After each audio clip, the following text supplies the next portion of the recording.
నమస్కారం. ప్రేక్షకులందరికీ శుభోదయం. ఈనాటి తిరుప్పావై పాసురాలలో 11వ పాసురాన్ని, దానిలో ఉన్నటువంటి అంతరార్థాన్ని, విశేషార్థాన్ని పరిశీలిద్దాం. గోదాదేవి రచించినటువంటి తిరుప్పావై పాసురాలను అత్యంత సులభంగా అందరికీ అర్థమయ్యే రీతిలో డాక్టర్ కావూరి పాపయ్య శాస్త్రి గారు గోదా గీతమాలిక అనే పేరుతో తెలుగులోకి అనువదించారు. ఈ గోదా గీతమాలికలో ఉన్నటువంటి 11వ పాసురాన్ని, దానిలో ఉన్నటువంటి అర్థాన్ని, విశేషార్థాన్ని మనం పరిశీలిస్తే, ఈ 11వ పాసురంలో ఇంకా నిద్రలేవని 10 మంది గోపికలలో ఆండాళ్ తల్లి 6వ గోపికను నిద్ర నుంచి మేలుకొలుపుతోంది. 6వ గోపికను ఎలా నిద్ర నుంచి మేలుకొలుపుతోందంటే, గోకులమున జనించిన గొప్ప ఇంటి చిన్నదాన మేలిమి బంగారు తీగ మేల్కొనవే చెలియా, యదువీరుల వంగడమున ఉదయించిన ఫణి జఘన పురివిప్పిన నెమలి వంటి కురుల సొగసు గలదానా, వచ్చిరి చుట్టములందరూ వచ్చిరిటకు చెలికత్తెలు చిలకల కొలికి మాతో పలకవేమి ఉలకవేమి, నిరతి శయానందమూర్తి నీలమోహనుని పాడుచు నిలిచినాము నీ ముంగట నిదురలెమ్ము కోమలాంగి అంటూ కీర్తిస్తున్నారు. దీనిలో ఉన్న భావాన్ని పరిశీలిస్తే, గోకులమున జనించిన గొప్ప ఇంటి చిన్నదాన మేలిమి బంగారు తీగ మేల్కొనవే చెలియా. ఇక్కడ మేలిమి బంగారు తీగ అంటూ వర్ణించారు. అంటే నిన్నటి పాసురంలో 5వ గోపిక ఆత్మ సౌందర్యాన్ని వర్ణిస్తే, ఈరోజు పాసురంలో 6వ గోపిక దేహ సౌందర్యాన్ని వర్ణిస్తున్నారు. దేహ సౌందర్యాన్ని వర్ణిస్తూ మేలిమి బంగారు తీగ మేల్కొనవే చెలియా అంటూ గోదాదేవి పలుకుతోంది. యదువీరుల వంగడమున ఉదయించిన ఫణి జఘన పురివిప్పిన నెమలి వంటి కురుల సొగసు గలదానా అంటూ కీర్తిస్తున్నారు. ఈరోజు 6వ గోపికను నెమలితో పోల్చారు. 6వ గోపిక సౌందర్యాన్ని నెమలితో పోల్చారు. అంటే దీనిలో ఉన్న విశేషార్థం ఏంటి? కామము తెలియని నిర్మల ప్రాణి నెమలి, అహంకారాన్ని విడిచిపెట్టిన అద్భుతమైన సంకేతం నెమలి. కాబట్టి ఎవరైతే కోరికలను విడిచిపెట్టి అహంకారాన్ని విడిచిపెడతారో అది అద్భుత సౌందర్యం అవుతుంది. అలాంటి అద్భుతమైనటువంటి సౌందర్యం కలిగినటువంటి గోపిక 6వ గోపిక అని దీనిలో ఉన్న విశేషార్థం. వచ్చిరి చుట్టములందరూ వచ్చిరిచటకు చెలికత్తెలు చిలకల కొలికి మాతో పలకవేమి ఉలకవేమి, నీకోసం మేమందరం వచ్చాం, నువ్వు త్వరగా నిద్ర నుంచి మేలుకుంటే మార్గళీ వ్రతాన్ని ఆచరిద్దాం, స్నానం చేద్దాం అంటూ ఆండాళ్ తల్లి పలుకుతోంది. నిరతి శయానందమూర్తి నీలమోహనుని పాడుచు నిలచినాము నీ ముంగట నిదురలెమ్ము కోమలాంగి. అంటే ఆ శ్రీమన్నారాయణమూర్తికి సంబంధించినటువంటి కీర్తనలు పాడుతూ నీ ముందు ఉన్నాము, త్వరగా నిద్ర నుంచి మేలుకో అని అర్థం. ఇక్కడ దేహ సౌందర్యం కలిగినటువంటి 6వ గోపికను గురించి వర్ణిస్తూ, ఆ దేహ సౌందర్యం అనేది అహంకారాన్ని విడిచిపెట్టినప్పుడే కలుగుతుందని చెప్పడమే దీనిలో ఉన్న విశేషార్థం. అలాగే ఎవరైనా సరే వాళ్ళు చేసే ప్రతి పనిలో కూడా విజయాన్ని కోరేటటువంటి వాళ్ళు ఏ పని చేసినా సరే కృష్ణార్పణం అనుకుంటూ చేయాలి. అలా చేస్తే ఆరాధనా రూపంలో వాళ్ళ విధులు నిర్వహిస్తే వాళ్ళ వెంట కృష్ణుడు వెన్నంటే ఉంటాడని దీనిలో ఉన్న విశేషార్థం. అటువంటి వాళ్ళకు ఏ సమస్య వచ్చినా ఆ సమస్యను కృష్ణుడు తొలగింపజేస్తాడు, వాళ్ళ విధులలో విజయాన్ని అనుగ్రహిస్తాడు, వాళ్ళకి ఐశ్వర్యాన్ని అనుగ్రహిస్తాడు. కాబట్టి అందము, ఐశ్వర్యము, వంశకీర్తి ఈ 3 కూడా కృష్ణ ఆరాధన వల్ల వస్తాయని ఈ పాసురంలో ఉన్న విశేషార్థం. అంటే అహంకారాన్ని తొలగింపజేసుకున్నటువంటి అద్భుతమైన దేహ సౌందర్యం కలిగి చేసే ప్రతి పనిలో కూడా శ్రీకృష్ణ ఆరాధనా భావంతో చేసినట్లయితే అది అద్భుతమైన కృష్ణ ఐశ్వర్యం అవుతుంది. ఆ కృష్ణ ఐశ్వర్యం అనేది అద్భుతమైనటువంటి వంశకీర్తి ప్రతిష్టలను కూడా కలిగింపజేస్తుందని ఈ పాసురంలో ఉన్న విశేషార్థం. కాబట్టి నిన్నటి పాసురంలో ఆత్మ సౌందర్యాన్ని ఏ విధంగా వర్ణించారో, నేటి పాసురంలో దేహ సౌందర్యాన్ని వర్ణిస్తూ ఆ దేహ సౌందర్యం కూడా అహంకారరహితమై ఉండాలి. అహంకారరహితమైనటువంటి దేహ సౌందర్యం కలిగినప్పుడే శ్రీకృష్ణ పరమాత్మ అనుగ్రహం కలుగుతుందని, చేసే ప్రతి పనిని ఆరాధనాపూర్వకంగా చేస్తే కృష్ణుడు విజయాన్ని అనుగ్రహించి ఐశ్వర్యాన్ని ఇస్తాడని ఈ పాసురంలో ఉన్నటువంటి విశేషార్థంగా మనం అర్థం చేసుకోవాలి. రేపటి తిరుప్పావైలో తిరుప్పావై పాసురాలలో ఉన్నటువంటి 12వ పాసురాన్ని, దానిలో ఉన్నటువంటి అర్థాన్ని, విశేషార్థాన్ని పరిశీలిద్దాం. నమస్కారం.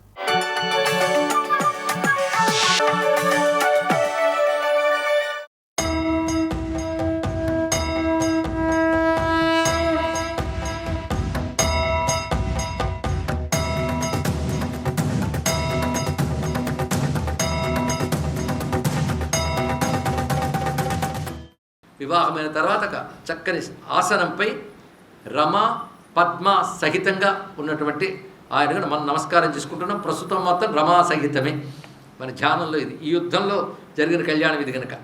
ఎలా ఉన్నాడు స్వామి అంటే నక్షత్రగణ మధ్యస్థ పూర్ణశధరో యథ. ఇప్పుడు ఈ సైన్యములు కూడా కలిసాయి. ఇప్పుడు యుద్ధం చేయడానికి పెద్ద మిగిలింది ఏం లేదు ఇక్కడ. కానీ మన శశిధ్వజ సైన్యములు కలిసాయి. వీళ్ళందరి మధ్యలో స్వామి వీరందరికీ ప్రభువుగా ప్రకాశిస్తున్నాడు. నక్షత్రాల మీద చంద్రుడిలాగా. నిర్జరులను తారకలలో చంద్రుడవై మరయుదుబట వరత్యాగరాజను తా గరుడు సేవ చూడ వరదరాజ నిన్నే కోరి వచ్చి తిరా మృక్కేరా అన్నట్లుగా నిర్జరును తారకలలో చంద్రుడివై మరయుదుబట అలా ఉన్నాడు. రేజే రాజగణాధీశో లోకాన్ సర్వాన్ విమోహయన్. ఆ విధంగా ఎప్పుడైతే ఉన్నదో అక్కడ రాజులందరూ చూసి ఈ శశధ్వజుడు చాలా ఆశ్చర్యంగా ఉన్నాడు. మహాభక్తుడు తెలిసిపోతుంది. భక్తి గురించి ఈయన చెప్తే వినాలనుకుంటున్నాం అంటే శశిధ్వజుడు భక్తి అంటూ చెప్తున్నాడు. ఇక్కడ రాజస తామస సాత్విక భక్తులు ఉంటాయి. ఆ భక్తి భేదాలన్నీ వివరిస్తున్నాడు. అయితే నీకు ఈ భక్తి కలగడానికి కారణం ఏమిటి అంటే గురువుల దయ వల్ల నాకు పూర్వజన్మ స్ఫూర్తి ఉంది. కానీ నేను ఎవరో చెప్తున్నాను, ఇప్పటికి 1000 యుగాల క్రితం, 1000 సంవత్సరాల క్రితం అంటే ఇవాళ ఇలా ఉన్నామంటే ఎన్ని వేల వేల వేల జన్మలు వచ్చి ఇక్కడికి వచ్చేమో తెలియదు. ఇంకా అనుభవించడానికి ఎన్ని ఉన్నాయో తెలియదు. ఇది చెప్తే నమ్మాలని కూడా తెలియదు. ఇలాంటి పరిస్థితుల్లో ఉన్నాం. ఇక్కడికి వచ్చింది ఎన్నెన్ని మూట కట్టుకొచ్చామో మళ్ళీ పట్టుకెడతాం. ఎందుకంటే కాలపురుషుడు అన్ని లెక్క కట్టుకుంటాడు. నేను పురా యుగ సహస్రాంతే, వేల యుగాల క్రితం మాట నేను ఎక్కడున్నానంటే గ్రద్ద జాతులు పుట్టాను నేను. పైగా నా ప్రియురాలు ఒక గద్ద. ఇదిగో పక్కనుందే సుశాంత స్తోత్రం ఆవిడే. అప్పుడు కూడా మేమిద్దరం గ్రద్దలి ఆ శరీరానికి తగ్గట్టుగా మాంసం తింటూ ఉండేవాళ్ళం. వనాల్లో ఉపవనాల్లో తిరుగుతున్నాం. ఇలాంటి సమయంలో ఒక చోట వేటగాడు, గ్రద్దలు పట్టే వేటగాడు, వాడికంత గొప్ప తెలివితేటలంటే ఒక చోట మాంసాలు పడేసి వాడు పెంచుకుంటున్న గద్దను పెట్టాడు. వాడు పెంపుడు గద్ద అనమాట. అంటే వాడు చెప్పినట్టు సహకరిస్తుంటుంది. ఇక్కడ ఆవాం వీక్ష గృహే పుష్టం గృధ్రం తత్రాప్యయోజయత్ ఏకదా లుబ్ధక్రూరు లోభ పిసితాసనం. వాడు అక్కడ పెట్టి ఆ గద్దను పెట్టాడు. ఆ గద్ద మాంసం తింటుంది. ఓ మాంసం ఉంది, మన జాతి వాడే అని మేము అక్కడ దిగాము. దిగ్గానే మమ్మల్ని ఇద్దరు పట్టాడు వాడు గట్టిగా. అంటే గద్దలను పట్టే పద్ధతి అది. ఇక్కడ అలా మా ఇద్దరిని పట్టుకున్నాడు. పట్టుకోగానే మేము కూడా ముక్కుతో పొడిచాం. కానీ వాడు పట్టు చాలా గట్టిది. మమ్మల్ని ఏం చేశాడంటే మాంసం తినాలనే కోరిక కలిగి వాడు క్రమంగా మమ్మల్ని తీసుకెళ్ళి ఒక రాయి మీద కొట్టాడు. మమ్మల్ని కొట్టగానే మేము చితికి చచ్చాము. అది కొట్టిన రాయి ఏమిటంటే జగ్రాహ కంఠే తరసా చంచోగ్రాఘాత పీడిత ఆవాం గృహీత్వా గండక్యాహ శిలాయాం సలిలాంతికే. అది గండకీ నది.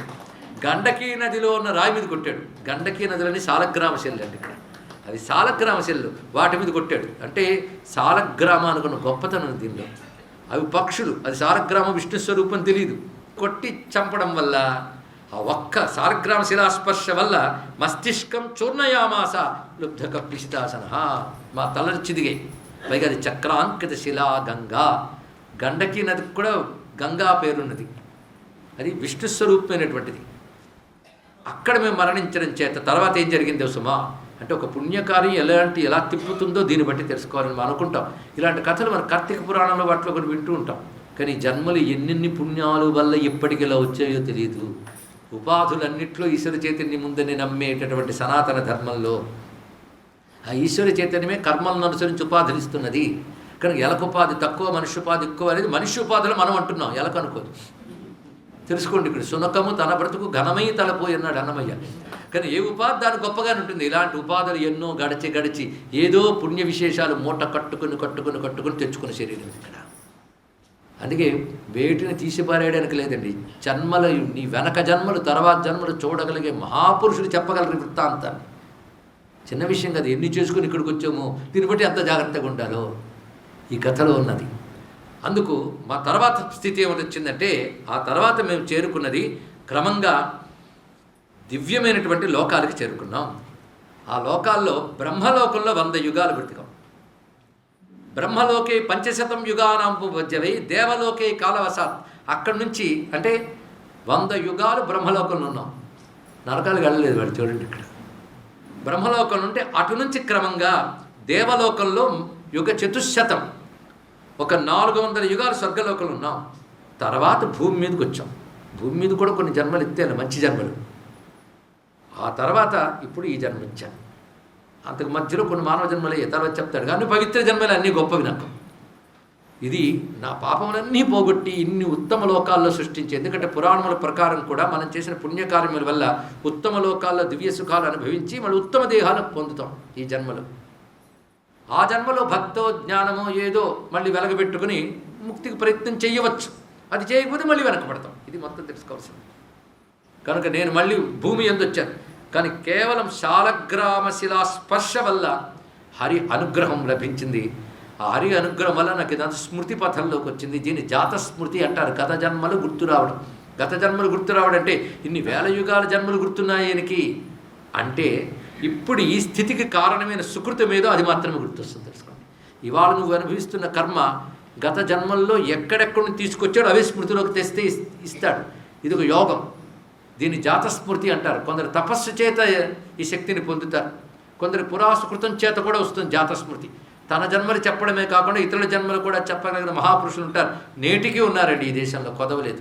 శాస్త్రములు ఇవన్నీ అని చెప్తూ జాతిస్మరత్వం గండక్యా కింతస్యా కథయామ్యహం.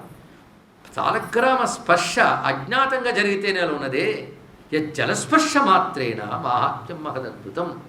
అలాంటి సాలగ్రామమూర్తి అయిన నారాయణుని యొక్క దయ అంత గొప్పదో చూడు. అందుకే తెలియక జరిగినా దీనికి ఇలా ఫలిస్తే లభిస్తే తెలిసి స్వామిని ఆరాధిస్తూ బ్రతికితే ఎంత గొప్పది తెలుసుకోవాలి. నారాయణాయ కృష్ణాయ గోవిందాయ నమో నమః.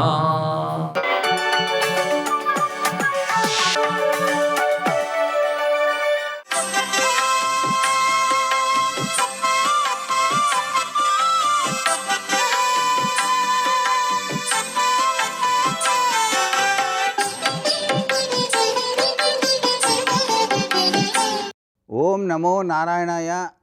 ఓం నమః శివాయ. శ్రీమాత్రే నమః. గురువే సర్వలోకానాం అన్నారు. అందరినీ రక్షించేటువంటి వాడు ఎవరు అంటే ఆది గురువు. ఈ ఆది గురువు ఎవరు? సాక్షాత్తు సర్వాంతర్యామి అయినటువంటి మహాదేవుడే. అందుచేత ఈ రోజున ఎవరైతే తెలిసి తెలియక ఉపవాసం ఉన్నా కూడాను మహాపుణ్యఫలప్రదమైనటువంటి ఏకాదశి ఉపవాసం ఉన్నట్టు.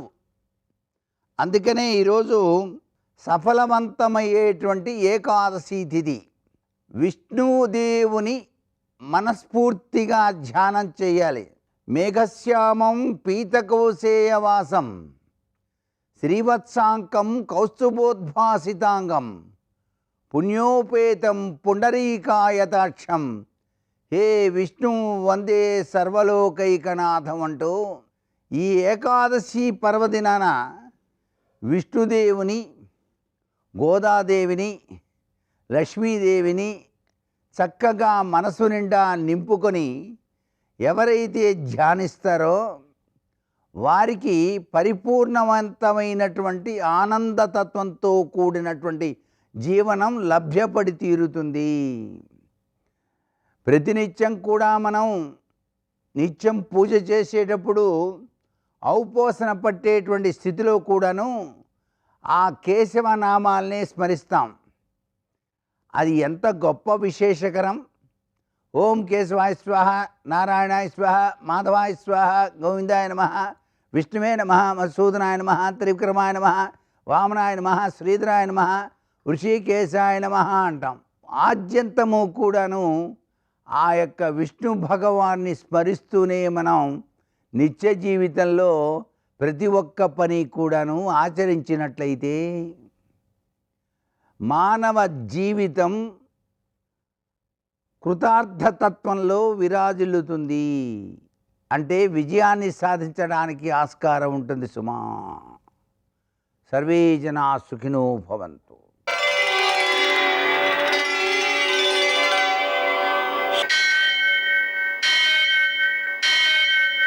సహస్రశీరుషం దేవం విశ్వాక్షం విశ్వశంభువం విశ్వం నారాయణం దేవమక్షరం పరమం పదం విశ్వతః పరమాం నిత్యం విశ్వం నారాయణగం హరిం विश्वमेवेदं पुरुषस्तद्विश्वमुपजीवति पतिं विश्वस्यात्मेश्वरं शाश्वतं शिवमच्युतं नारायणं महाज्ञेयं विश्वात्मानं परायणम्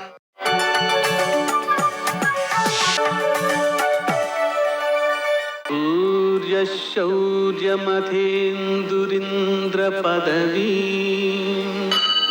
सन्मङ्गलं मङ्गलम्। నమస్తే భగవన్ దేవ దత్తాత్రేయ జగత్ప్రభో సర్వబాధా ప్రశమనం కురు శాంతిం ప్రయచ్చమి. నేటి కాలమాన విశేషాలను గమనిద్దాం.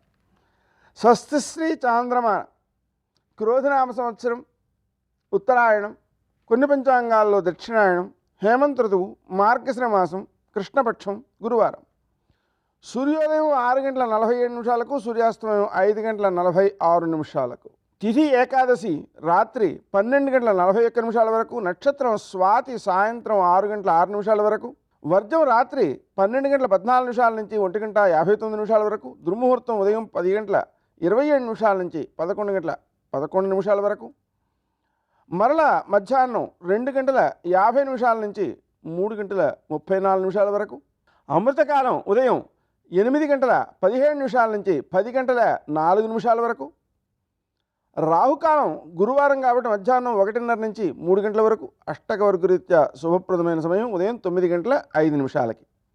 నేటి విశేషాలు. సఫల ఏకాదశి. ఏకాదశి గురువార వ్రతం. ఏకాదశి గురువారం కలిసి వస్తే గురువైకాదశి వ్రతం ఆచరిస్తారు. దీని ద్వారా వ్యక్తి యొక్క ఆలోచన సరళి సక్రమంగా పనిచేస్తుంది. ఎందుకంటే అన్ని కష్టాలకు తన యొక్క ఆలోచనే మూలమవుతుంటుంది. అందువలన సమస్య పరిష్కార శక్తి రూపమైనటువంటి శక్తిని పొందడానికి ఈ వ్రతాన్ని ఆచరించడం మంచిది. అలాగే సఫలైకాదశి సందర్భంగా పంచవర్ష సహస్రాణి తపస్తప్త్వా చ యత్ఫలం తత్ఫలం సమవాప్నోతి సఫలా జాగరేణ వై. సఫలైకాదశి నాడు సంపూర్ణముగా ఉపవాసం ఉండి, అంటే ఫలహారం చేయాలండి. సంతానం కలవారు ఫలహారం చేయకుండా ఉపవాసం ఉండకూడదు. ఫలహారంలో ఉప్పు కారం ఉండకూడదు. అయితే ఆ విధంగా ఫలహారం చేసి రాత్రి జాగారం చేసినట్లయితే, జాగారం చేయడం అంటే మనం ఏ సినిమానో చూస్తూ జాగారం చేయడం కాదండి, జపం చూస్తూ జాగారం చేయాలి. ఆ విధంగా కనుక ఆ ఒక్కరోజు కనుక జాగారం చేసినట్లయితే 5000 సంవత్సరాలు తపస్సు చేసినటువంటి ఫలితాన్ని పొందుతారు అని చెబుతోంది శాస్త్రం. కాబట్టి ఇటువంటి కాలాన్ని మనం పూర్తి సద్వినియోగం చేసుకోవాలి. ధనుర్మాసంలో గోదాదేవి 11వ పాశురం ద్వారా మనకు అందిస్తున్నటువంటి సందేశాన్ని తెలుసుకుందాం. ఈరోజు 11వ శుభ దివసం. ఓ గోపాల తిలకమా, చిన్నదాన, లేత వయస్సు కలిగినటువంటి పశువుల యొక్క అనేకమైనటువంటి సంపద కలిగిన దానివి నువ్వు. మీ వంశం చాలా గొప్పది. ఆవుల పాలు పితకడానికి తగిన వాళ్ళు, అలాగనే శత్రువులు నశించేలాగా యుద్ధం చేయగలవారు, దోషం లేనటువంటి వారు గోపాలకులు ఎంతోమంది ఉన్నారు. అయితే వారందరిలోనూ మీ వంశంలోనే నువ్వు బంగారు తీగ వంటి దానివి, అందమైన దానివి. రా, నీ సఖులు బంధువులు అందరూ వచ్చి వాకిట నిలిచి ఉన్నాం. నీలిమేఘాన్ని పోలిన శరీరకాంతి కలిగినటువంటి శ్రీకృష్ణుని యొక్క అనేకమైన శుభప్రదమైన పుణ్యప్రదమైన నామాలని పాడుతున్నావు. అయినా నువ్వు మాత్రం చలించట్లేదు, మాట్లాడటం లేదు, నిద్రిస్తున్నావు. ఇంత ధ్వని అవుతున్నా ఉలక్క పలక్క ధ్యానంలో ఎందుకున్నావు? కృష్ణుని యొక్క ఆనుకూల్యాన్ని మనం పొందడం కోసం, ఆ ఆనందాన్ని సాధించటం కోసం మేమంతా కూడా సిద్ధంగా ఉన్నాం. నువ్వు మాతో కలువు. మా గోష్ఠిలో ఈ వ్రతాన్ని పూర్తి కావిద్దాం. ఆ కృష్ణుని యొక్క ఆనుకూల్యాన్ని సాధిద్దాం అని బోధిస్తోంది. దీంట్లో మనం నేర్చుకోవాల్సినటువంటిది ఏమిటంటే, ముఖ్యంగా సకాలంలో ధార్మిక కార్యాచరణ చేయకపోయినట్లయితే ప్రయోజనం ఉండదు అని చెప్పడం జరుగుతోంది. అంతేకాక ఆ భగవన్ నామాన్ని నిరంతరం స్మరించడం ద్వారా మనం సకల విజయాలని సాధిస్తాం, భగవద్ అనుగ్రహాన్ని సాధిస్తాం. అనే విషయం కూడా ఆమె తెలుపుతోంది. నేటి ఆణిముత్యాలు.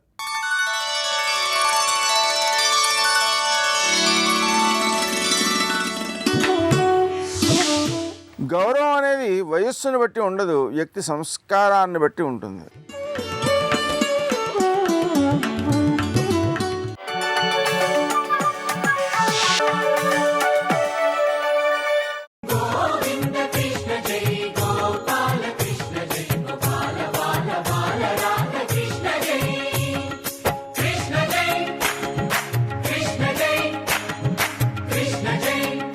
బాలకృష్ణ జై. ఆ కన్నుల ముందు రామచంద్ర ప్రభువు సీతమ్మ కనపడితే ఆయనకి నోట మాట రాలేదు. ఆనంద పారవస్యంతో అలా చూస్తూ నిలబడిపోయారు. రాముడు పరిచయం చేసుకున్నాడు. ఓ పోతన, నన్ను శ్రీరాముడు అంటారు. ఆహా మహానుభావ, 2 చేతులు ఎత్తి నమస్కారం చేశారు. ఎప్పటి నుంచో మనసులో కోరుకుంటున్నావు, నారాయణ కథల సమాహార స్వరూపమైన సంస్కృత భాగవతాన్ని ఆంధ్రీకరించాలని కోరుకున్నావు. నేను నీకు శక్తిని కటాక్షిస్తున్నాను, ఆంధ్రీకరించడం ప్రారంభించు. 12 స్కంధములను అలవోకగా ఆంధ్రీకరించారు మహానుభావుడు. ప్రారంభం చేయి. అందుకే చెప్పుకున్నారు, పలికెడిది భాగవతమట పలికించు విభుండు రామభద్రుండట నే పలికిన భవహరమగునట పలికెద వేరొండుగాధ పలుకగనేలా అన్నారు. పలికెడిది భాగవతమట, నేను భాగవతం చెప్తున్నాను. నేనెందుకు చెప్పాలి భాగవతం? నేను చెప్పట్లేదు, ఈ మైకు భాగవతం చెప్తుందా? నేను భాగవతం చెప్తున్నాను, ఈ మైకు భాగవతం చెప్తోంది. ఈ మైకు భాగవతం చెప్పినట్లు ఈ ఉపాధి భాగవతం చెప్తోందంటే లోపల నుంచి ఒకడు భాగవతం చెప్పిస్తున్నాడు. అలా పోతనగారు అన్నారు, నాలోంచి రామభద్రుడు భాగవతాన్ని పలికిస్తున్నాడు. నేను అది పలుకుతాను ఇది పలుకుతానండం ఎందుకు? నాకు కొన్ని కోట్ల జన్మలుగా ఉన్న పాపరాశి ధ్వంసం అవ్వడానికి ఏది పలికితే యోగ్యమో అది నా చేత రామచంద్రమూర్తి నిర్ణయించి పలికిస్తున్నప్పుడు అదే నే పలుకుతాను.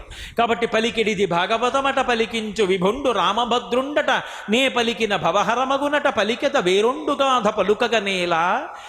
భాగవతము తెలిసి పలుకుట కష్టంబు చూలికైన దమ్మి చూలికైన విభుధ జనుల వలన వినినంత కనినంత తెలియవచ్చినంత తేటపరుతూ. భాగవతం నాకు తెలుసు చెప్తాను అండం 4 ముఖాలు ఉన్నటువంటి బ్రహ్మదేవుడికైనా, సాక్షాత్తు సమస్త విద్యలకు ఆలవాలమైన పరమశివుడికైనా అలా అనడం కుదరదు. ఎందుకు కుదరదంటే భాగవతం ఎన్ని మాటలు చెప్పినా ఎన్ని మాటలు చదివినా నెగడుని తోస్తే రవ్వలు రేగినట్టు కొత్త వస్తుంటాయి.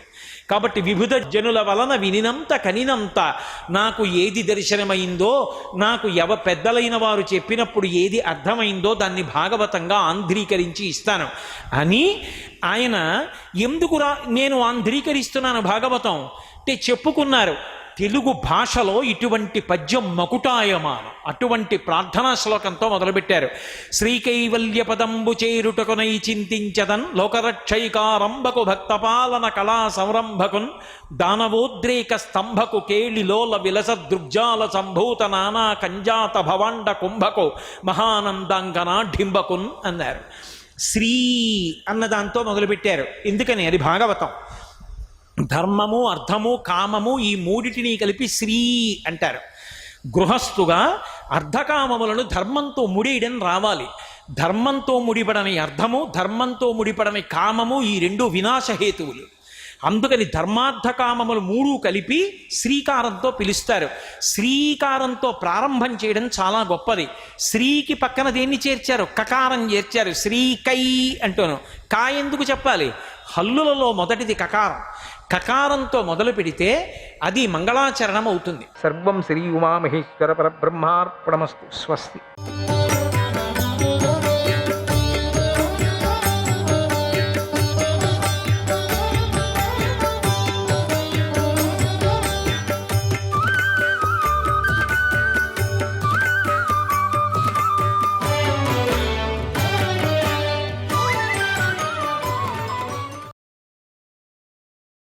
సర్వలోకాంతరాత్మా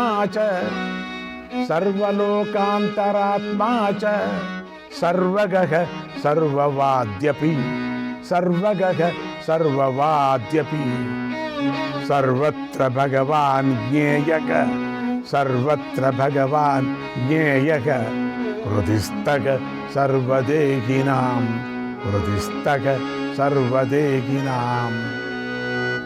ఆయనే సర్వలోకాలకు అంతరాత్మ, ఆయనే సర్వవ్యాపి, సర్వాది. ఆ భగవానుడే అన్ని ప్రదేశాలను సకల ప్రాణుల హృదయాల్లోనూ కూడా ఉన్నాడని గ్రహించాలి. ఓ ఉపమన్యు, నువ్వు దీనిని గ్రహించు. ఎవరు ఏ కోరిక కోరుతున్నారో, ఎవరు దేనికోసం పూజిస్తున్నారో అదంతా ఆ దేవదేవుడైన శివుడికి తెలుసు. కనుక నీకు ఏదైనా కావాలంటే ఆ శివుణ్ణే శరణు వేడు. ఆయన ఆనందిస్తాడు, కోపిస్తాడు, హుంకరిస్తాడు. శివుడే చక్రాన్ని, శూలాన్ని, గదను, రోకలిని, కత్తిని, పట్టిశాన్ని పట్టుకొని ఉంటాడు కూడా. శివుడే ఆదిశేషు, ఆయనకు పాములే మౌంజి, ఆయన పాములనే కుండలాలుగా ధరించిన కుండలి, ఆయనకు పామే జందెం, ఆయన నాగచర్మాన్నే ఉత్తరీయంగా ధరిస్తాడు. ఆయన గుణాలతో కలిసి నవ్వుతాడు, మనోహరంగా నృత్యం చేస్తాడు, విచిత్ర వాద్యాలను వాయిస్తాడు. ఒక్కొక్కసారి గెంతుతూ ఉంటాడు, గట్టిగా ఆవలిస్తాడు, ఏడుస్తాడు, ఏడిపిస్తాడు. ఒక్కొక్కసారి పిచ్చివాడిలాగా, మత్తెక్కిన వాడిలాగా మాట్లాడతాడు. ఒక్కొక్కసారి చక్కగా మాట్లాడతాడు. ఒక్కొక్కసారి తన కళ్ళతో జనాన్ని భయపెడుతూ పరమ భయంకరంగా నవ్వుతాడు. మేల్కొని ఉంటాడు, నిదురిస్తూ ఉంటాడు, జపం చేస్తాడు, జపించబడుతూ ఉంటాడు, తపిస్తాడు, తనను గురించి తపస్సు చేయబడుతూ ఉంటాడు, ఇస్తాడు, స్వీకరిస్తాడు, యోగ ధ్యానాలు ఆచరిస్తూ ఉంటాడు. ఆ శివుడు యజ్ఞవేది మధ్యలో, యూపస్తంభంలో, గోశాలలో, అగ్నిలో కనిపిస్తాడు. దృశ్యతే దృశ్యతే చాపి, దృశ్యతే దృశ్యతే చాపి, బాలో వృద్ధో యువా తథా, బాలో వృద్ధో యువా తథా, యువా తథా. బాలుడిగా, వృద్ధుడిగా, యువకుడిగా కూడా కనిపిస్తూ ఉంటాడు. ఆయన ఊర్ధ్వకేశుడు, మహాశేషుడు, దిగంబరుడు, వికృతమైన కళ్ళు గలవాడు. ఒకప్పుడు పచ్చగా కనిపిస్తాడు, ఒకప్పుడు శ్యామల వర్ణంతో ఉంటాడు, మరొకప్పుడు నల్లగాను, ఒకప్పుడు తెల్లగాను ఉంటాడు. ఒకప్పుడు పొగలాగా ఎర్రగా కనిపిస్తాడు. ఆయన కళ్ళు సమంగా ఉండవు, అవి ఎదుడు దిగుడుగా ఉంటాయి. ఆయన ఆ శివుడి కళ్ళు విశాలంగా పెద్దగా ఉంటాయి. ఆయన దిగంబరుడు, సర్వవ్యాపకుడు, రూపరహితుడు, తన రూపమే అధికారణమైన వాడు. ఆ శివుడు రూపాతీతుడు, ఆది రూపుడు, అజుడు, ఆద్యాంతరహితుడు. ఆయన వాస్తవ రూపాన్ని ఎవరూ తెలుసుకోలేరు. హృదయంలోని ప్రాణం, మనస్సు, జీవుడు ఆయనే అయి ఉన్నాడు. ఆ శివుడే యోగస్వరూపుడు, యోగి, ధ్యానం, పరమాత్మ. ఆ మహేశ్వరుడు భక్తిభావంతో తెలియబడతాడు. ఆయనే వాద్యాలు వాయించేవాడు, గాయకుడు. ఆయనకు లక్షల కళ్ళు ఉంటాయి. ఆయన ఏకముఖుడు, ద్విముఖుడు, త్రిముఖుడు, అనేకముఖుడై ఉన్నాడు. ఓ కుమారా, ఆయనపై భక్తితో, నిత్యము ఆసక్తితో ఆయనపైనే మనస్సు నిలిపి ఆ మహాదేవుణ్ణి ఆరాధించు. అప్పుడు నువ్వు కోరింది పొందుతావు అని నా తల్లి నాకు ఉపదేశించింది. శివుడి ఉనికిని గురించి, ఆయన మహిమను గురించి చెప్పింది. శివుడిని ప్రసన్నుని చేసుకునే ఉపాయాన్ని చెప్పింది.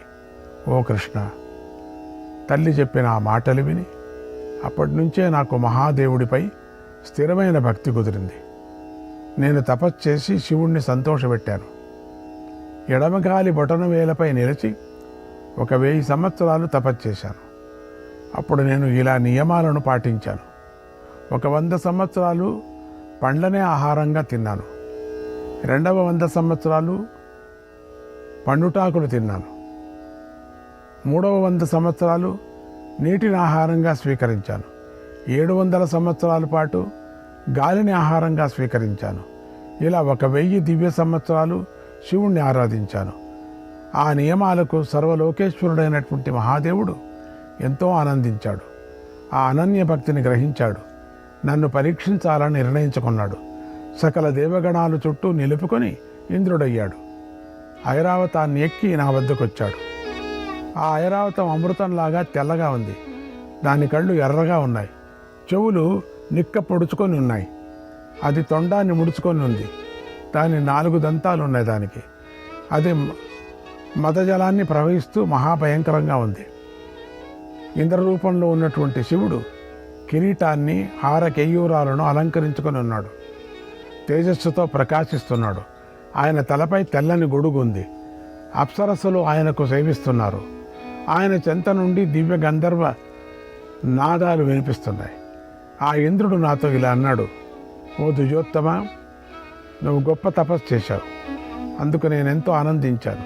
కనుక నా గురించి వరాన్ని పొందు, నీ మనస్సులోని కోరికను కోరుకో అన్నాడు. నేను ఆ ఇంద్రుడి మాటలు విన్నాను, కానీ మనస్సులో ఆనందింపలేకపోయాను.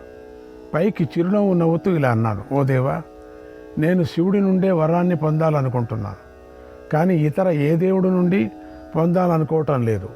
ఓ ఇంద్ర, నాకు శివుడి గురించి తప్ప మరే దేవుడి కథ రుచించదు. పశుపతి కానివారు ఇచ్చిన వరంతో నాకు త్రిలోక రాజ్యాధిపత్యం లభించినా కూడా నాకు ఇష్టం లేదు, నాకు అక్కర్లేదు. శివుని పాదార విందాలపై ఆసక్తి కలిగి ఉన్నాను. అలాంటి ఆసక్తి గల నేను చండాలు మధ్యలో అయినా జన్మిస్తాను. నాకు అది సంతోషమే. శివారాధన లేకపోతే నాకు ఇంద్రభవనమైనా అక్కర్లేదు. అందులో నేను ఉండను. గాలిని ఆహారంగా స్వీకరిస్తూ, అలాగే నీటిని ఆహారంగా స్వీకరిస్తూ, నియమాలు పాటిస్తూ ఉండి కూడా శివుడిపై భక్తి లేని వాడికి దుఃఖం ఎలా నాశనమవుతుంది? నాశనం కాదు. క్షణకాలమైన శివుడి పాదాల స్మరణ వియోగాన్ని ఇష్టపడని వారికి ఇతర ధర్మాలతో కూడిన ఇతర కథలన్నీ అనవసరం. రుజుత్వం లేని అంటే కపటత్వంతోనూ మోసంతోనూ ఉన్న ఈ కలియుగంలో పుట్టిన శివుడి పాదాలపై బుద్ధిని నిలిపి ఉండాలి. శివభక్తి అనే రసాయనాన్ని త్రాగితే సంసార భయం ఉండదు. అన్నిటికీ శివుడి అనుగ్రహం ఉండాలి. దివసం దివసార్థం వా, దివసం దివసార్థం వా, ముహూర్తం వా క్షణం లవం, ముహూర్తం వా క్షణం లవం, నహ్యలబ్ధ ప్రసాదస్య, నహ్యలబ్ధ ప్రసాదస్య భక్తిర్భవతి శంకరే, భక్తిర్భవతి శంకరే. శివుని అనుగ్రహం లేకపోతే ఒకరోజు కానీ, ఒక పూట కానీ, ముహూర్తం కానీ, క్షణకాలం కానీ, లవకాలం కానీ శంకరుడిపై భక్తి కుదరదు. ఓ ఇంద్ర, శివుడు ఆదేశిస్తే నేను పరుగునే పోతాను, కానీ పక్షినైపోతాను. అదే నువ్వు 3 లోకాలనైనా ఇస్తానంటే నేను కోరుకోను. వాటితో నాకు పని లేదు. అదే శివుడి మాటతో కుక్కనైపోతాను కావాలంటే. ఇదే నా శివుడిపై నాకు గల ప్రేమ. శివుడు కాకుండా మరొకడు ఆదేశిస్తే స్వర్గలోకాన్నైనా నేను ఇష్టపడను. నాకు దేవరాజ్యం అక్కర్లేదు, బ్రహ్మలోకం అక్కర్లేదు, నిర్గుణ బ్రహ్మ సాయుధ్యం కూడా అక్కర్లేదు. ఏ ఇతర కోరికలు కూడా కోరుకోను. హరస్య దాసత్వమహం, హరస్య దాసత్వమహం వృణోమి, హరస్య దాసత్వమహం వృణోమి. శివునికి దాస్యం చేయటాన్నే నేను కోరుకుంటాను. నా స్వామి తెల్లగాను నిర్మలంగాను ఉన్న అర్ధచంద్రుడనే కిరీటాన్ని ధరించుంటాడు. నా స్వామి సంతోషపడేదాకా వార్ధక్యం, మరణం, జననం అనే 100 దెబ్బలు తింటూ అయినా శివుణ్ణి ఉపాసిస్తాను. దేహదారులకై విధించిన దుఃఖాలను నేను వస్తాను. శివుడు, సూర్యుడు, చంద్రుడు, అగ్ని అనే ఈ దేవతలను కన్నులుగా కూడా ధరించాడు కూడా పరమాత్ముడు. ఆయన త్రిభువన సార రూపుడు. ఆయన సారరహితుడు, ఆద్యుడు, అద్వితీయుడు, అజరుడు, అమరుడు. ఆ రుద్రుణ్ణి ప్రసన్నుణ్ణి చేసుకోలేకపోతే ఏ మనిషి ఏ లోకంలో శాంతిని పొందుతాడు చెప్పండి? పొందడు. ఒకవేళ నా దోషాలు కారణంగా పదే పదే నేను ఈ లోకంలోనే జన్మించవలసి వచ్చినా భయం లేదు, పర్వాలేదు. ఆయా జన్మల్లో కూడా నాకు శివుడిపైనే అక్షయ భక్తి ఉండాలి. ఇదే నా మనస్సులోని భావం, కోరిక అన్నాను నేను. అప్పుడు ఇంద్రుడు ఇలా అన్నాడు, ఓ మహర్షి, నువ్వు శివుడికి పరమభక్తుడై ఉన్నావు. నువ్వు శివుడి నుండి తప్ప మరొకటి నుండి వరాన్ని పుచ్చుకోవటానికి ఇష్టపడటం లేదు. అసలు కారణానికే కారణమైనటువంటి ఆ జగదీశ్వరుడి అస్తిత్వంలో గల ప్రమాణం ఏమిటో చెప్పు అని అడిగాడు.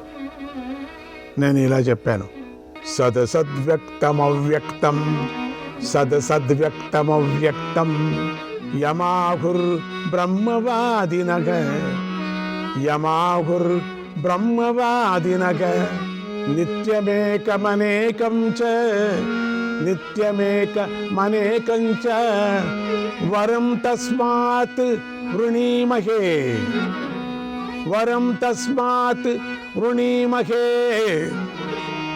ఓ ఇంద్ర, బ్రహ్మవాదులు ఎవణ్ణి సత్తుగాను అసత్తుగాను, వ్యక్తుడిగాను అవ్యక్తుడిగాను, నిత్యుడిగాను అద్వితీయుడిగాను, అనేకుడిగాను చెబుతూ ఉంటారు. ఆయనే శివుడు. నేను ఆయన నుంచే వరాన్ని పొందాలని కోరుకుంటున్నాను. ఆది మాధ్యాంతరహితుడు, జ్ఞాన సంపన్నుడు, అచింత్యుడు అనే ఈ కారణాలతో ఎవణ్ణి పరమాత్మగా చెబుతున్నారో ఆ పరమాత్మీయ శివుడు. నేను ఆయన నుంచే వరాన్ని పుచ్చుకోవాలని అనుకుంటున్నాను. మహాదేవుని సకలైశ్వర్యము నిత్యసిద్ధమైనది, అక్షయము.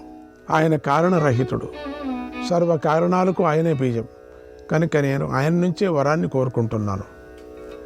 తమసః పరమం జ్యోతి తమసః పరమం జ్యోతి తపస్తత్ వృత్తినాం పరం తపస్సు తత్ వృత్తినాం పరం యం జ్ఞాత్వా నానుశోచంతి యం జ్ఞాత్వా నానుశోచంతి వరం తస్మాత్ వృణీమహే వరం తస్మాత్ వృణీమహే వృణీమహే. ఆయన అజ్ఞానాంధకారానికి పైనున్న జ్ఞానజ్యోతి స్వరూపుడు. ఆయన తాపసుల కన్నా పరమ తపస్సు. ఆయన అర్థమైతే ఇక శోకమే ఉండదు. కనుక ఆయన నుంచే వరాన్ని కోరుతున్నాను. ఓ ఇంద్ర, శివుడికి ప్రాణుల పుట్టుక, వాటి భావాలు తెలుసు. ఆయన సకల ప్రాణులకు లయకారకుడు, సర్వవ్యాపి, సర్వదాత. ఆ దేవుణ్ణే నేను పూజిస్తున్నాను. ఆయన హేతువాదాలకు లొంగడు. తన భక్తులకు సాంఖ్యయోగాలను లభించే పరమ ప్రయోజనాన్ని ఇస్తాడు. శివుడినే తత్వవేత్తలు ఉపాసిస్తారు. నేను ఆ శివుడి నుంచే వరాన్ని కోరుతున్నాను. ఓ ఇంద్ర, జ్ఞానులు ఆయననే దేవతలకు ప్రభువైన ఇంద్రుడు అంటున్నారు. ఆయనే సర్వప్రాణులకు దివ్యగురువు. పూర్వకాలంలో శివుడే ఆకాశమంతా వ్యాపించిన బ్రహ్మాండాన్ని, బ్రహ్మదేవుణ్ణి సృష్టించాడు. నేను ఆయన నుంచే వరాన్ని పొందాలని అనుకుంటున్నాను. అగ్ని, జలం, వాయువు, పృథివీ, ఆకాశం, బుద్ధి, మనస్సు, మహత్తు, వీటన్నిటికీ పరమేశ్వరుడే సృష్టికర్త. ఆయన తప్ప మరొక సృష్టికర్త ఎవడైనా ఉంటాడా చెప్పు. ఓ ఇంద్ర, మనస్సు, బుద్ధి, అహంకారం తన్మాత్రలు 5, ఇంద్రియాలు 10. వీటిని శివుడు తప్ప మరొకడు ఎవడైనా సృష్టిస్తాడా? ఈ లోకాలకు అన్నిటికీ పితామహుడే సృష్టికర్త ఉంటున్నారు. ఆ బ్రహ్మదేవుడు కూడా శివుణ్ణి ఆరాధించి మహైశ్వర్యాన్ని పొందుతున్నాడు. శివుడిలో బ్రహ్మ విష్ణువుల కన్నా ఉత్తమమైన ఐశ్వర్యం ఉంది. దైత్యులు, దానవులలో ఎంతోమంది ప్రముఖులు శత్రువులను మర్దించి త్రిలోకాధిపత్యాన్ని పొందారు. ఆ కథలను మనం విన్నాం. అయితే ఆ అదితి కుమారులకు ఐశ్వర్యాన్ని ఇచ్చింది ఎవరు? శివుడే కదా. వారిని అలా అనుగ్రహించడంలో శివుడు తప్ప సమర్థుడైన వాడు మరొకడు ఉన్నాడా? లేడు కదా. దిక్కులు, కాలం, సూర్యుడు, తేజస్సులు, గ్రహాలు, వాయువు, చంద్రుడు, నక్షత్రాలు ఇవన్నీ కూడా మహాదేవుడి వల్లనే నిలిచాయి. ఆ పరమేశ్వరుడు కాకుండా మరొకరి వల్ల అవి నిలుస్తాయా? మరొకరికి సాధ్యమవుతుందా చెప్పు.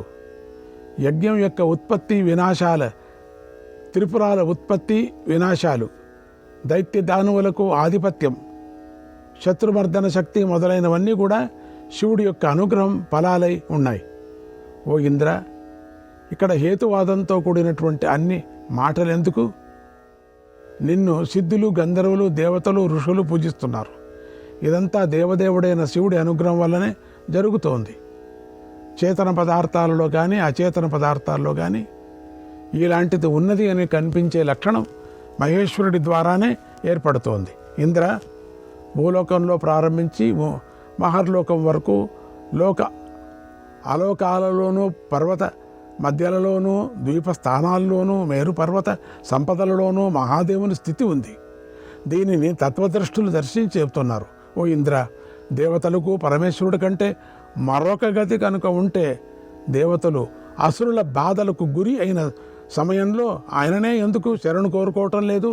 శివుడినే ఎందుకు శరణు కోరుతున్నారు? శివుడు తప్ప మరొకడు లేడు కనుక శివుడినే శరణు కోరుతున్నారు. దేవతలు, యక్షులు, నాగులు, రాక్షసులు వీరంతా యుద్ధం చేసుకుంటూ పరస్పరం నాశనమైనప్పుడు శివుడే మళ్ళీ వారి వారి స్థానాలను, ఐశ్వర్యాన్ని కల్పిస్తాడు. శివుడే అంధకుడికి, శుక్రుడికి, దుందుబికి, మహిషుడికి, కుబేరుడికి, రాక్షసులకు, నివాత కవచలకు వరాలను ఇచ్చాడు. ఆ రాక్షసులను నాశనం కూడా చేశాడు. అనుగ్రహించడం, నాశనం చేయటం శివుడికి తప్ప మరెవరికైనా సాధ్యముందా చెప్పు? పూర్వం అగ్నిలో ఎవరి తేజస్సు ఆహుతి చేయబడింది? శివుడిదే కదా. బంగారు కొండ అయినటువంటి మేరుపర్వతం పరమేశ్వరుడికి రేతస్సుతో కాకుండా మరొకరితో ఏర్పడిందా? ఏర్పడలేదు కదా. పరమేశ్వరుడు కాక మరెవరైనా దిగంబరుడు ఉన్నాడా? లేడు కదా. పోనీ లోకంలో ఊర్ధ్వరేతస్కుడు ఎవడైనా ఉన్నాడా? లేడు. ఎవడి దేహంలో అర్ధభాగంగా భార్య ఉంది? లేదు. మన్మథుని ఎవడు ఓడించాడు? ఎవడు ఓడించలేదు. ఓ ఇంద్ర, ఎవడి పరమస్థానాన్ని దేవతలు మెచ్చుకుంటూ ఉంటారు? ఎవడి క్రీడ కోసం శ్మశానం ఉంది? నృత్య విషయాలలో ఎవడిని గురించి మాట్లాడుకుంటూ ఉంటారు? శివుడి గురించే మాట్లాడుకుంటూ ఉంటారు కదా. శివుడితో సమానమైన ఐశ్వర్యం మరొకరికి ఉందా? ఎవడు భూతాలలో ఆడుకుంటాడు? స్వామితో సమానమైన బలం, ఐశ్వర్యం, అభిమానం గల గుణాలు ఎవరికున్నాయి? ఎవడి స్థానం త్రిలోక పూజితమై అచలంగా ఉంది? శివుడు తప్ప మరెవడు వర్షాన్ని కురిపిస్తాడు? ఎవడు సూర్యుడిలాగా తపిస్తాడు? తేజస్సుతో ఎవడు ప్రజ్వలిస్తాడు? ఔషధి సంపద ఎవడి వల్ల లభిస్తుంది? ధనాన్ని ఎవడు ధరించాడు, అనుగ్రహిస్తున్నాడు? స్థావర జంగమాత్మకాలైనటువంటి 3 లోకాలను స్వేచ్ఛగా ఆనందిస్తూ క్రీడిస్తూ ఉంటాడు. వీటన్నిటికీ కారణం శివుడే కదా. యోగులు, ఋషులు, గంధర్వులు, సిద్ధులు జ్ఞానంతో, సిద్ధితో, క్రియాయోగంతో సేవిస్తూ పరమ కారణంగా ఎవడిని ఆశ్రయిస్తారు? శివుడినే కదా. కనుక అన్నిటికీ శివుడే కారణమని గ్రహించు. పరమేశ్వరుడు దేవతలు అసురులచే కర్మయజ్ఞం, క్రియాయోగాల ద్వారా నిత్యము సేవించబడుతూ ఉంటాడు. కర్మఫల రహితుడై ఉంటాడు. ఆ శివుణ్ణే నేను సర్వకారణంగా చెబుతాను. మహేశ్వరుని పరమపదం స్థూలమైనది, సూక్ష్మమైనది, సాటి లేనిది. అది ఇంద్రియాలకు అందదు. అది సగుణము, నిర్గుణము కూడా, గుణ నియామకం కూడా అదే అయి ఉంది. ఓ ఇంద్ర, ఆయన విశ్వేశ్వరుడు, ప్రకృతికి నియామకుడు, లోక సృష్టికి, వినాశానికి ఆయనే కారణం. భూత భవిష్యత్ వర్తమానాల సర్వోత్పత్తికి ఆయనే కారణం. శివుడి నుండి అక్షరము, క్షయం, అవ్యక్తం, విద్య, అవిద్య, కృతం, అకృతం, ధర్మం, అధర్మం వ్యక్తమవుతాయి.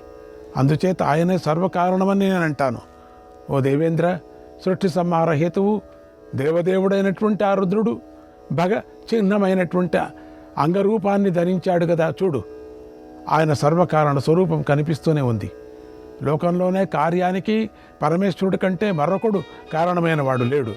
ఏదైనా కావాలంటే శివుణ్ణే శరణువేడు అని మా అమ్మ నాకు ముందే చెప్పింది.